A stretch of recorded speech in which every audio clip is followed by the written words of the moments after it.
Hello everyone, আপনাদের সবাইকে আবারও আপনাদের সবচেয়ে প্রিয় চ্যানেল স্টাডি ইন উইনের নতুন আরেকটা ভিডিওতে সকলকে অনেক অনেক স্বাগত জানাচ্ছি। আমরা আপনাদের প্রমিস করেছিলাম যে সরকারি চাকরি বা সরকারির কর্মচারীর ত্রিপুরার সরকারি চাকরির বা কর্মচারী সংক্রান্ত কোনো নিউজ আপডেট এলে বা আমাদের কাছে কোনো গুরুত্বপূর্ণ খবর এলে আমরা ভিডিওর মাধ্যমে আপনাদের জানাবো। ঠিক আছে, আমরা এই আপডেটগুলো জানাতে আপনাদের কাছে এই ভিডিওটা নিয়ে এসেছি, যেখানে আমরা প্রমোশন পলিসি নিয়ে কিছু আলোচনা করব। তাছাড়া রিসেন্টলি অ্যাডহক প্রমোশন পলিসি, যেটা ত্রিপুরাতে 2021-এ ওয়ান টাইম অ্যাডহক প্রমোশন দেওয়ার জন্য গভর্নমেন্ট অফ ত্রিপুরা এনেছিল, সেটা নিয়ে কি কোনো সিদ্ধান্ত নেওয়া হয়েছে? একটা গুরুত্বপূর্ণ মিটিং হয়েছে রিসেন্টলি, ওটা নিয়ে আমরা কথা বলবো। তাছাড়া আজকে কিছুক্ষণ আগে ত্রিপুরায় ক্যাবিনেট বা মন্ত্রিসভার বৈঠক শেষ হয়েছে। ঠিক আছে, সো সেটা নিয়ে কি কি ডিসিশন নেওয়া হয়েছে ওটা এখনো নিউজ মিডিয়ায় আসেনি, কিন্তু এই মিটিংয়ের আউটকাম হিসেবে কি ত্রিপুরার সরকারি কর্মচারীদের জন্য প্রমোশন পলিসি নিয়ে কিছু ডিসকাশন হতে পারে বা হয়েছে কি, সেটা নিয়ে আমরা আলোচনা করব। তাছাড়া আর লেটেস্ট কিছু নিউজ দেখাবো, যেখানে কয়েকজনকে টিসিএস থেকে আইএএস ক্যাডারে প্রমোশন দেওয়া হয়েছে। তাছাড়া আরেকটা জিনিস হচ্ছে ডিয়ারনেস অ্যালাওয়েন্স কবে দিতে পারে এটা সংক্রান্ত, মানে মহার্ঘ ভাতা, এটা সংক্রান্ত আমাদের কাছে একটা গুরুত্বপূর্ণ আপডেট আছে, সেটা আমরা এই ভিডিওর মাধ্যমে শেয়ার করব। ঠিক আছে, ম্যাক্সিমাম শেয়ার করে দেবেন ভিডিওটা বিভিন্ন হোয়াটসঅ্যাপ, ফেসবুক, টেলিগ্রাম গ্রুপের মাধ্যমে। সমস্ত যারা কলিগস আছে আপনাদের বা জানাশোনা কাছের মানুষ আছে, সবাই যাতে এই ভিডিওটা দেখে এই গুরুত্বপূর্ণ আপডেটগুলো যাতে জানতে পারে। ঠিক আছে, আর আমাদের চ্যানেল স্টাডি ইন উইনটা অবশ্যই এক্ষুনি সাবস্ক্রাইব করে সাইডে নোটিফিকেশন বেলটা কিন্তু ক্লিক করে রাখতে ভুলবেন না। ত্রিপুরা সরকারি চাকরি সংক্রান্ত, ত্রিপুরা সরকারি চাকরির কর্মচারী সংক্রান্ত সমস্ত আপডেট, ত্রিপুরার সরকারি চাকরির পরীক্ষার প্রিপারেশন বা ত্রিপুরা নতুন চাকরি বেরোলে ওই চাকরিগুলোর আপডেট সবকিছু আপনারা আমাদের এই চ্যানেলে সবার প্রথম পেয়ে যাবেন, এতটুকু আমরা প্রমিস করলাম। তো সাবস্ক্রাইব করে সাইডে নোটিফিকেশন বেলটা ক্লিক করে রাখলে সবকিছু নতুন ভিডিওর নোটিফিকেশন মোবাইলে আপনাদের চলে আসবে যখনই আমরা আপলোড করব। ঠিক আছে, ভিডিওতে আরও সামনে যাওয়ার আগে আমরা ছোট্ট একটা কথা বলে দিই। তোমরা যদি এমন কেউ অ্যাসপিরেন্ট থেকে থাকো যারা আমাদের ভিডিওটা দেখছো, বিভিন্ন সরকারি চাকরির প্রতিযোগিতামূলক পরীক্ষার জন্য প্রিপারেশন নিচ্ছ, যেমন TPSC combine 3, election inspector, revenue inspector মানে কম্বাইন 3, যেটা আপকামিং কিছুদিনের মধ্যে ডেট দেবে, সিনিয়র কম্পিউটার অ্যাসিস্ট্যান্টের আরেকটা রিক্রুটমেন্ট আসছে ওটা, তারপর তোমাদের ত্রিপুরা হাইকোর্টের cook, LDC, PA, driver group D, Tripura university non teaching স্টাফের LDC, MTS cook, SSC GD, CHSLM, stenographer, railway NTPC, স্টেশনাল copilot group D, software TRLM, জেআরবিডি2, RPF constable, SI, tehsildar, forest guard, Tripura police sub inspector constable, সমস্ত ত্রিপুরা সরকারি চাকরির প্রতিযোগিতামূলক পরীক্ষার জন্য আমাদের কাছে আছে ফুল সিলেবাস, কমপ্লিট নোটস, যেগুলো বলে তোমাদের পরীক্ষায় অবশ্যই ভালো ফলাফল তোমরা কিন্তু করতে পারবে। এগুলো হচ্ছে আমাদের নোটসের ডেমো। এই নোটসগুলো পেতে তোমরা আমাদের এক্ষুনি কল বা হোয়াটসঅ্যাপের মাধ্যমে যোগাযোগ করে নিতে পারো। আমাদের কন্ট্যাক্ট নাম্বার হচ্ছে 6033157164। আমাদের কন্ট্যাক্ট নাম্বারটা প্রত্যেকটা স্লাইডের উপরে দেওয়া আছে ফর ইওর কনভিনিয়েন্স। এইবার আমরা মেইন টপিকে ফিরে আসছি। আজকের একটা very রেপুটেড Tripura Times, very রেপুটেড English news পেপারের ফ্রন্ট পেজে উঠে এসছে ত্রিপুরায় যে প্রমোশন পলিসি চলছে সেটা নিয়ে কিন্তু অনেক কথা রিসেন্টলি শোনা যাচ্ছে। কেন? কারণ 2011 থেকে এই ইস্যুটা চলছে। প্রমোশনের যে রোস্টার, ওটা নিয়ে কিছু প্রবলেম ছিল, মানে রিজার্ভেশন যে পলিসিটা, সেটা নিয়ে যেই জেনারেল ক্যাটাগরি যেই এমপ্লয়িজরা ছিলেন ওনারা ত্রিপুরা হাইকোর্টে ওনারা একটা কেস করেছিলেন, যেখান থেকে মানে বেসিক্যালি জিনিসটা এইরকম ছিল যে মানে রিজার্ভড ক্যাটাগরির যেই এমপ্লয়িজরা আছেন ওনারা কিন্তু যে ভ্যাকেন্ট পোস্টগুলো থাকেন রিজার্ভেশনের, সেই পোস্টগুলোতে কিন্তু ইউআর ক্যাটাগরি বা জেনারেল ক্যাটাগরির যে পোস্টগুলো, ওখানে কিন্তু রিজার্ভ ক্যাটাগরি থেকেও ওখানে দেওয়া হতো প্রমোশনের, মানে প্রমোশন পাইয়ে এই পোস্টগুলো ফিল আপের জন্য। সো এটার এগেনস্টে যেহেতু রোস্টার মেনটেন হচ্ছিল না, তার জন্য কিন্তু তোমাদের বা আপনাদের এই ইউআর ক্যাটাগরি যারা ওখানে ওই সময় এমপ্লয়িজরা, ওনারা কিন্তু ত্রিপুরা হাইকোর্টে কেস করেছিলেন, যেটা ওনাদের পক্ষেও রায় গেছিল। তার এগেনস্টে কিন্তু ত্রিপুরা গভর্নমেন্ট সুপ্রিম কোর্টে কিন্তু কেসটা নিয়ে গেছে। ঠিক আছে, সুপ্রিম কোর্টে কেসটা নিয়ে গেছিল। তখন যিনি চিফ মিনিস্টার ছিলেন অনারেবল শ্রী মানিক সরকার। ঠিক আছে, তখন থেকে সুপ্রিম কোর্টে এখন কেসটা যাওয়ার পর কি হয়ে গেছে, অন্যান্য অনেক স্টেটের সাথে এই কেসটা মার্জ হয়ে, ঠিক আছে, একসাথে সুপ্রিম কোর্টে 11-12 বছর ধরে এই কেসটার কোনো রায় বেরোচ্ছে না। ঠিক আছে, সেই রায়ের অপেক্ষা করছে সবাই, ত্রিপুরা সরকারি কর্মচারী যে কবে বেরোবে এই রায়টা বেরোলে এই রায়ের ভিত্তিতে রেগুলার বেসিসে প্রমোশন হবে। রেগুলার বেসিসে প্রমোশন না হলে এখন যে অ্যাডহক প্রমোশনটা পলিসি, মানে অ্যাডহক প্রমোশন পলিসি যেটা ত্রিপুরায় চলছে, সেটার বেসিসে কি হবে, মানে ধরো কেউ এলডিসি থেকে ইউডিসিতে গেল, মানে অ্যাডহক বেসিসে প্রমোশন হয়ে, যেটা 2021-এ ওয়ান টাইম অ্যাডহক প্রমোশন চালু করা হয়েছিল ত্রিপুরায়। তো কি হবে, ইউডিসি থেকে যদি উনি রিটায়ারমেন্টে যান, রিটায়ারমেন্টে গেলে লাস্ট রেগুলার পোস্টের 50% বেসিক পাবেন। শুধুমাত্র যে কয়েকদিন ইউডিসি থাকবেন সেই কয়েকদিন শুধুমাত্র উনি ইউডিসি স্কেল পাবেন, রিটায়ারমেন্টে সেটার বেনিফিট পাবে না। সেটা একটা বিরাট ফাইন্যান্সিয়াল ডিপ্রাইভেশনের তার জন্য কিন্তু শিকার হচ্ছেন অনেক গভর্নমেন্ট এমপ্লয়িজ। আবার এটাও দেখা গেছে ওয়ান টাইম অ্যাডহক প্রমোশন দেওয়ার পর অনেকে কিন্তু অ্যাডহক প্রমোশন কিন্তু নিতে চাননি, স্পেসিফিক্যালি যাদের রিটায়ারমেন্টের 6 মাস কি 1 বছর বাকি ছিল। ঠিক আছে, কিছু কিছু ক্ষেত্রে ছিল ওয়ার্ক প্রেশার বেশি, কিছু কিছু ক্ষেত্রে ছিল সেই যে মানে রিটায়ারমেন্টের পর যে পেনশনের বেনিফিটটা নেই, যেই পোস্টে প্রমোশন পেয়ে যাবেন ওটার মানে এটাও একটা রিজন ছিল যে প্রমোশন নেওয়া হয়নি। ঠিক আছে, এমন অনেকে আছে যেমন রেভিনিউ ইন্সপেক্টর থেকে, তারপর বিভিন্ন ফিডার পোস্ট থেকে ত্রিপুরা সিভিল সার্ভিস ক্যাডারে গিয়ে আবার কিন্তু ব্যাক করেছেন। ঠিক আছে, সো এই প্রমোশন পলিসি নিয়ে ত্রিপুরায় অনেক দিন ধরে কিন্তু একটা কথা চলছে যে কবে এই ফাইনালি এই প্রমোশনের কেসটা, যেটা 12-13 বছর ধরে সুপ্রিম কোর্টে ঝুলে আছে, এটা কবে ছুটবে। এটা ছুটলে ত্রিপুরা সরকারি কর্মচারীদের অনেক অনেক লাভ হবে। স্পেসিফিক্যালি যারা ক্যাডার সার্ভিসে আপনারা কর্মরত, আপনাদের কিন্তু মানে যেমন Tripura civil service, Tripura police service, Tripura secretariat service, এই সার্ভিসগুলোতে কিন্তু অনেক ফাস্টার ওয়েতে কিন্তু প্রমোশন হয়। সো অ্যাডহক প্রমোশন পাওয়ার ক্ষেত্রে দেখো 2021-এ তো অ্যাডহক প্রমোশন দিয়েছিল, তার আগে কিন্তু প্রমোশন টোটালি স্টপ ছিল। কেন স্টপ ছিল, কারণ সুপ্রিম কোর্টের যতদিন রায় না মানে বেরোচ্ছিল ততদিন প্রমোশন পুরো ত্রিপুরার সমস্ত সরকারি অফিসে বন্ধ ছিল। ঠিক আছে, সো এখন যেহেতু অনেক বছর হয়ে যাচ্ছে, সো সবখান থেকে একটাই দাবি উঠছে যে গভর্নমেন্ট অফ ত্রিপুরা যাতে কোনো স্টেপ নেয় রেগুলার প্রমোশন পলিসি চালু করার, বা সেই যে কেসটা যেটা সুপ্রিম কোর্টে আটকে আছে সেটার যাতে ফাইনাল ভার্ডিক্ট যাতে বেরোয়। সো এটা নিয়েই একটা রেপুটেড নিউজ পেপার একটা আর্টিকেল উঠে এসছে, যেটা আমরা আপনাদের সাথে শেয়ার করবো এই ভিডিওতে। কি লিখেছে দেখে রাখুন। Resentment is palpable among the state government employees, especially those of the general category, concerning promotion policies under Rule 9(2) of the Tripura ST/SC Reservation Rules 1992. Tripura ST/SC Reservation Rules 1992-তে যে 9 নাম্বার পয়েন্টের sub point, যেটা 2 নাম্বারে rules লেখা আছে, সেটা মানে follow হয়নি, মানে সেটা প্রমোশন দেওয়ার ক্ষেত্রে ফলো হয়নি। ঠিক আছে, তার জন্যই কিন্তু এই জিনিসটা নিয়ে কিন্তু অনেকটা কিন্তু কথা উঠছে। ঠিক আছে, general category employees of the state government have raised serious concerns over discrimination and deprivation caused by these policies. It was reported nearly 80% of the government posts have been occupied by scheduled tribe and scheduled caste employees whose combined population proportion is 48. News পেপারের আর্টিকেলটা বলছে যে, এমন বলছে এই আর্টিকেলটা যে 80%-এর যে প্রমোশনের পোস্ট স্টেট গভর্নমেন্টে, দিস আর মানে যারা প্রমোশন পোস্টে আছেন, they are from the ST and SC category according to this article.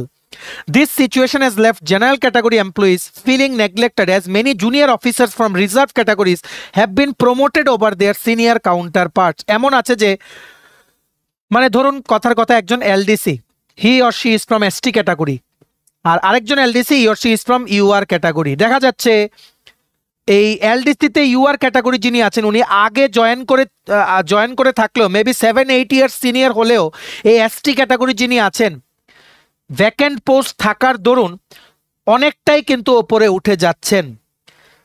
তো জুনিয়র হয়েও সিনিয়রদের ওপরে উঠে যাচ্ছে, এটাই মেইন একটা কিন্তু ইস্যু, যার জন্য এই জিনিসটা কিন্তু ফাইনালি সুপ্রিম কোর্ট পর্যন্ত কিন্তু গেছিল।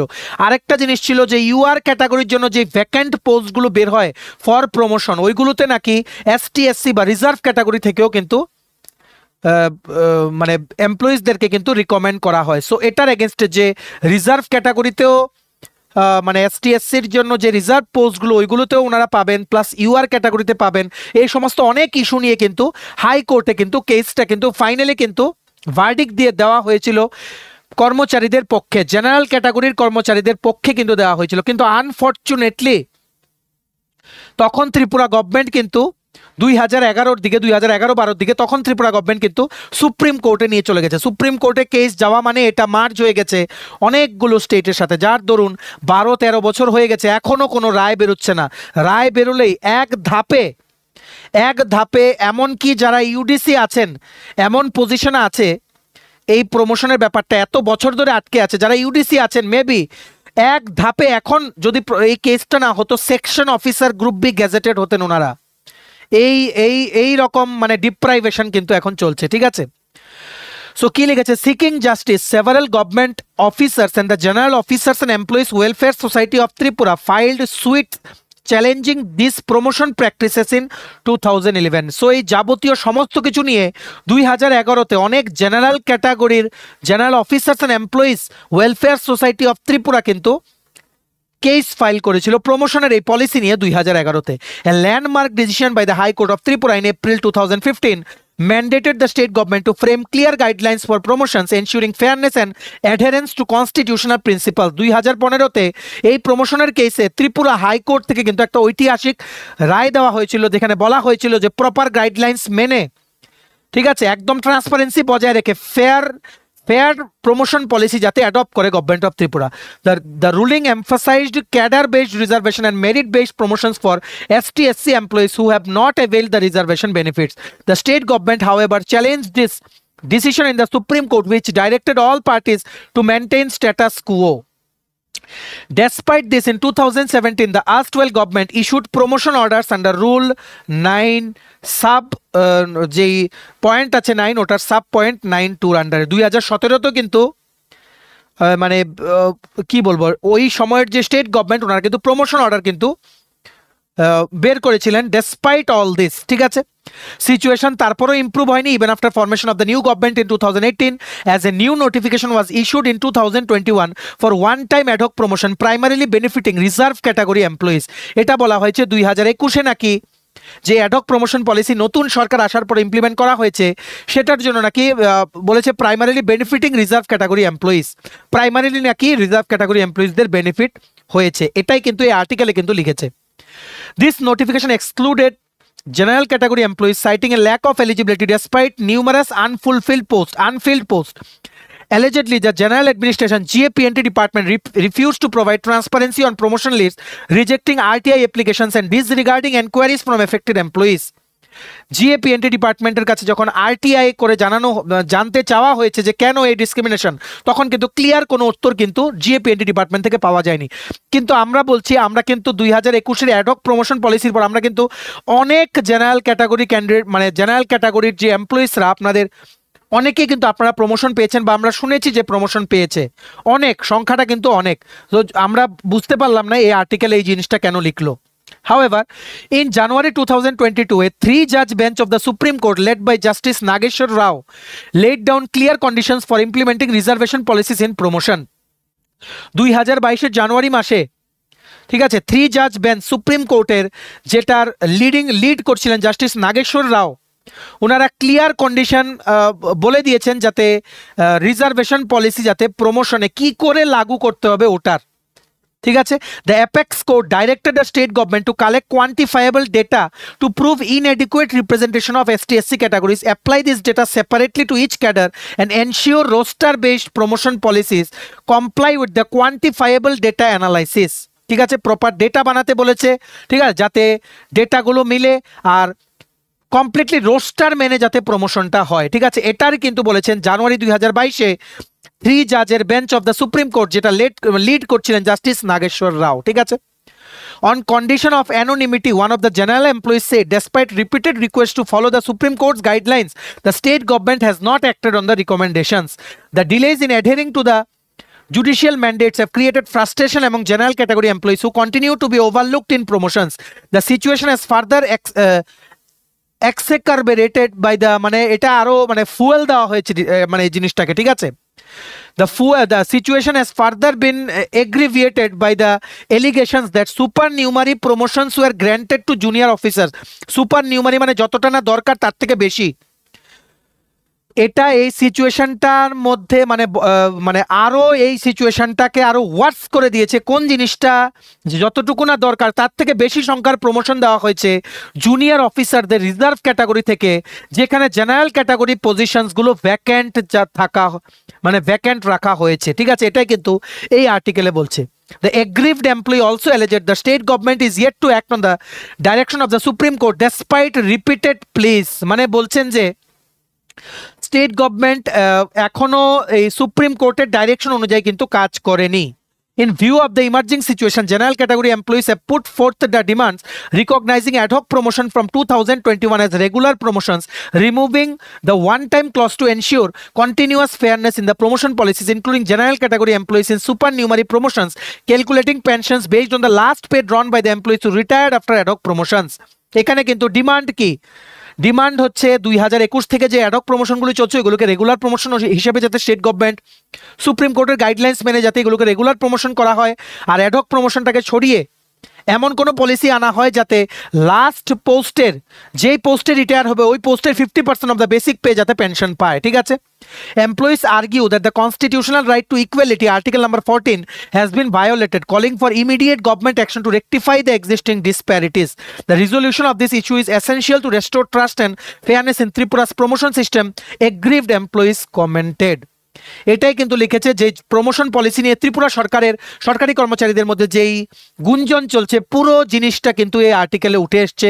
তবে কিছু জিনিস আমরা এখানে বলছি যে 2021-এর অ্যাডহক প্রমোশন পলিসি আনার পর অনেক জেনারেল ক্যাটাগরিজ এমপ্লয়িজরা কিন্তু প্রমোশন পেয়েছেন। ঠিক আছে, এটাও বলছি অ্যাডহক বেসিসে প্রমোশন পাওয়ার পর যাদের 6 মাস থেকে 1 বছর চাকরি ছিল এমনও হয়েছে অ্যাডহক বেসিসে প্রমোশন পেয়ে আবার কিন্তু লাস্ট পোস্টে ফিরে এসছে ডিউ টু ভেরিয়াস রিজনস। ঠিক আছে, সো এই জিনিসগুলো এই আর্টিকেলে হাইলাইট করা আছে। আমরা আশা করছি ত্রিপুরা সরকার খুব তাড়াতাড়ি অ্যাডহক প্রমোশন যে পলিসিটা ওটা নিয়ে একটা ডিসিশন নেবেন যাতে সমস্ত ত্রিপুরা সরকারি কর্মচারীদের যাতে কোনো ফাইন্যান্সিয়াল লস যাতে না হয়, ওদের ফিউচারটা যাতে সিকিউর হয়, আর লাস্ট যেই পোস্ট থেকে ওনারা রিটায়ার করবেন সেই পোস্টের 50% অফ দ্য বেসিক পে যাতে ওনারা পেনশন পান। ঠিক আছে, এরই মধ্যে একটা নতুন নিউজ আজকেই চলে এসছে 7 জানুয়ারি 2025 from the ministry of personal public grievances and pensions, department of personal training, government of India থেকে।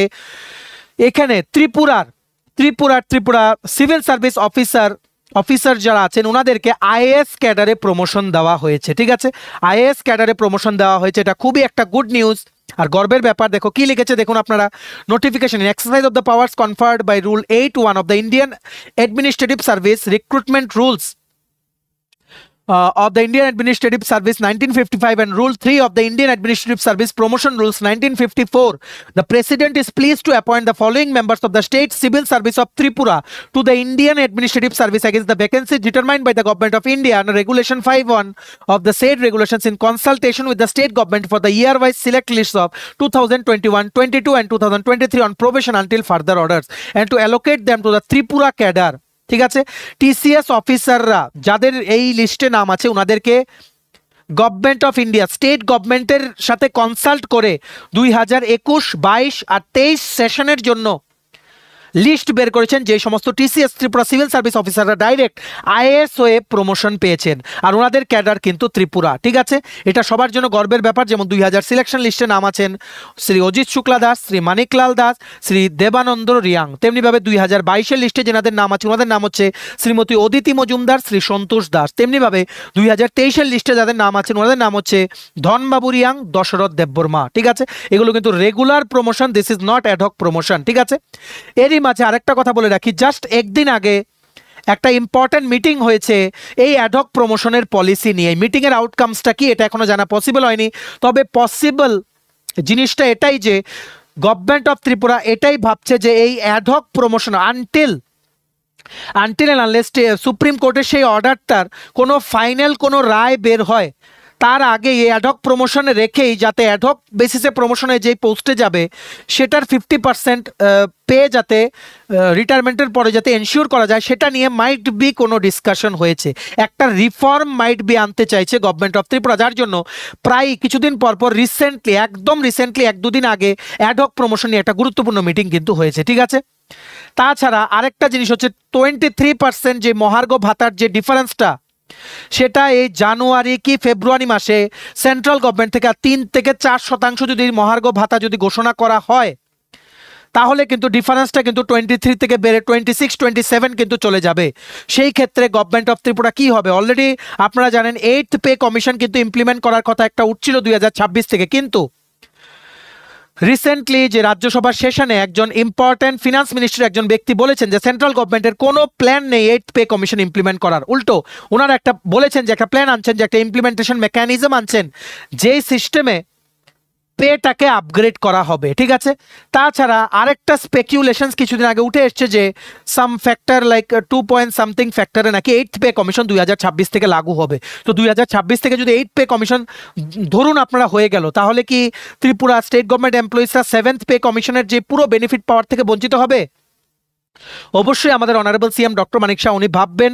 উনি কিন্তু টাইম টু টাইম, উনি জবের থেকে অনারেবল চিফ মিনিস্টার হয়েছেন ত্রিপুরা, উনি কিন্তু সরকারি কর্মচারীদের জন্য টাইম টু টাইম উনি কিন্তু ডিএনএস অ্যালাউন্স কিন্তু ঘোষণা করে গেছেন। তবে আমরা এটা বলছি, আমাদের কাছে যতটুকু খবর 2025-এ ত্রিপুরার সমস্ত সরকারি কর্মচারীদের 2বার ডিএনএস অ্যালাউন্স বা মহার্ঘ ভাতা দেওয়ার কথা কিন্তু গভর্নমেন্ট অফ ত্রিপুরা কিন্তু ভাবছে। ঠিক আছে, সো এটা, আর আজকে জাস্ট কিছুক্ষণ আগে ক্যাবিনেট মিটিং শেষ হয়েছে, সেটার আউটকামগুলো এখনো জানা যায়নি। মাইট বি এমন হতে পারে যে ত্রিপুরা গভর্নমেন্টের তরফ থেকে অ্যাডহক প্রমোশন নিয়ে হয়তো কোনো ডিসকাশন হয়েছে, আবার সামনে 10 তারিখ থেকে অ্যাসেম্বলির উইন্টার সেশন শুরু হচ্ছে, সেটা নিয়েও একটা মেজর ডিসকাশন হয়েছে। বেশ কিছু নতুন পোস্টের ব্যাপারেও, মানে যেগুলো জিআরবিটির পোস্ট বা বিভিন্ন যে পোস্টগুলো আসবে বিভিন্ন দপ্তরে, ওইগুলো আনার কথা, ক্রিয়েশন আর ফিল আপেরও অ্যাপ্রুভাল হতে পারে। ঠিক আছে, এটা টাইম বলবে, এখনও এটার আউটকামটা কিন্তু বেরোয়নি। ঠিক আছে, আপনারা আমাদের চ্যানেলটা সাবস্ক্রাইব করে সাইডের নোটিফিকেশন বেলটা ক্লিক করে রাখবেন। এই সংক্রান্ত সমস্ত আপডেট আপনারা সবার আগে আমাদের এই চ্যানেলে একদম ইজি ভাষায় বোঝার জন্য আপনারা আমাদের চ্যানেলটাই দেখবেন। ঠিক আছে, সমস্ত আপডেট টাইম টু টাইম সবার আগে আমরা দেবো, এটা আমরা মানে আবারও আপনাদের প্রমিস করলাম। ঠিক আছে, তো এই ছিল যা যা লেটেস্ট আপডেট, সব কিছু বলে দিলাম। হোপ সো স্টেট গভর্নমেন্ট মানে গভর্নমেন্ট অফ ত্রিপুরা খুব তাড়াতাড়ি এই 23% যেই বকেয়া যে মহার্ঘ ভাতার অ্যাডহক প্রমোশন নিয়ে খুব পজিটিভ কিছু রিফর্মস আনবে বা কিছু ডিক্লেয়ার করবে, যেগুলো ত্রিপুরার সমস্ত সরকারি কর্মচারীদের মন থেকে অনেকটাই কিন্তু খুশি করে দেবে। আমরা সেই দিনটার অপেক্ষায় কিন্তু রইলাম। ঠিক আছে, চলুন, এই ছিল ছোট একটা ভিডিওটা ম্যাক্সিমাম শেয়ার করে দেবে বিভিন্ন হোয়াটসঅ্যাপ, ফেসবুক, টেলিগ্রাম গ্রুপে, সবাই যাতে গুরুত্বপূর্ণ আপডেটস ও ইনফরমেশনগুলো থ্রু আওয়ার ভিডিও যাতে জানতে পারে। ঠিক আছে, ভিডিওটা এতটুকু দেখে থাকলে থ্যাঙ্কস ফর ওয়াচিং। আর ভালো লাগলে অবশ্যই লাইক করে দেবেন। আর তোমরা যদি এমন কেউ অ্যাসপিরেন্ট থাকো যারা বিভিন্ন কম্পিটিটিভ এক্সামের জন্য প্রিপারেশন নিচ্ছে, যেমন TPSC, SSC, railway, dental college, NABARD, high court, bank, JRBT two, RPF, constable, তহসিলদার, ফরেস্ট গার্ড, সফেদ, TRLM, Tripura university non teaching staff, Tripura police sub inspector constable, so সব কিছু আপকামিং ত্রিপুরা সরকারি চাকরির প্রতিযোগিতামূলক পরীক্ষার নোটস তোমরা আমাদের কাছে পেয়ে যাবে। এই নোটসগুলো পেতে তোমরা আমাদের এক্ষুনি কল বা হোয়াটসঅ্যাপের মাধ্যমে যোগাযোগ করে নিতে পারো। আমাদের কন্ট্যাক্ট নাম্বার হচ্ছে 6033157164। আমাদের চ্যানেলটা অবশ্যই সাবস্ক্রাইব করে দেবেন বা সাবস্ক্রাইব করে দিও তোমরা সবাই। সমস্ত আপডেট সবার প্রথম তোমরা আমাদের এই চ্যানেলে পেয়ে যাবে। ঠিক আছে, আমাদের Facebook page, Telegram group, WhatsApp channel সবকিছু লিঙ্ক আমার নিচে ডেসক্রিপশন বক্সে দিয়ে তোমাদের চ্যানেল, তোমরা এগুলো ফলো করতে পারো বা জয়েন করতে পারো। ওখানে আমরা সমস্ত আপডেট জানাই আমরা শেয়ার করে থাকি। ঠিক আছে, চলো সবাই ভালো থাকবে, সবাই ভালো থাকবেন আপনারা। আর সমস্ত আপডেটের জন্য স্টাডি ইউনিটকে কিন্তু ফলো করবেন। ঠিক আছে, আমরা সবসময় আপনাদের পাশে ছিলাম, আছি ও ফিউচারে থাকবো, এটা আমরা আবারও আপনাদের প্রমিস করলাম। ঠিক আছে, চলুন, have a nice day, take care and bye by.